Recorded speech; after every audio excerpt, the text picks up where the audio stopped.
Here's this week's My Boat feature. If you like to spend an awful lot of time on the water, sometimes the sun just gets a little overpowering, gets too hot and uncomfortable, and of course it can be damaging to the skin. So if you have an open boat with an open cockpit and you're looking for some shade, there is a solution, and we're going to cover that today on My Boat. We're going to take this kit from Shade and we're going to install it on this Edgewater Center Console. The project had started earlier when I looked at the T-top in detail. Shades can be installed under or on top of a T-top. With our hosts of obstructions under, our only option was on top. I took pictures of the T-top and added measurements to the images and emailed them to Shade.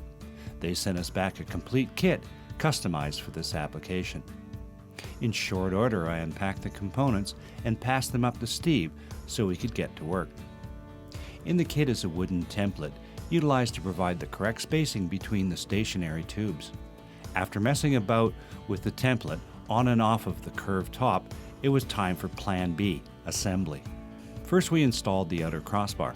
The fittings simply insert into the tubes and are secured with Allen panhead machine screws. Next up is the mid crossbar that lies over the extending tube and is fastened with machine screws as well. After unfurling the canvas, the roller shaft with roller clamp is inserted into the canvas roller and secured with 2 machine screws. On the starboard end of the roller, the hand lever and clamp are installed in the same manner. After removing one half of each clamp, Stephen and I lifted the canvas and roller and set it in place on the end of the stationary tubes of the system, then clamped each side in place. Next, we removed the outer crossbar and slipped it through the sleeve in this umbrella and reinserted it in the tubes and secured them. With that accomplished, we were able to retract the Shade in order to secure the system to the T-top. After checking measurements and positioning multiple times, the locations for the aft mounts were marked. Once the Shade assembly was cleared out of the way, a pilot hole was drilled, then the finish hole size was drilled. With one bolt inserted in the aft port mount, the process was repeated for the starboard mount. Normally you would install the telescopic cylinders using the measuring template provided by the company, but you noticed earlier the piece of wood wouldn't follow the curve of the hard top here. So what we've elected to do is do the assembly first so that everything's squared up, we know it's working, and work one by one with the mounts here on the roof. Again, following multiple measurements, the assembly was set in its final position and the forward mount locations were marked. At this stage, the remaining holes were drilled in the aft mounts, then all of the holes in the forward set. And remember to run the final bit in reverse first to avoid cracking the gel. With holes done, the bolts were inserted.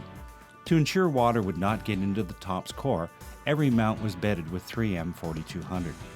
On the underside, backing plates were slid over each set of bolts and the lock nuts were hand tightened.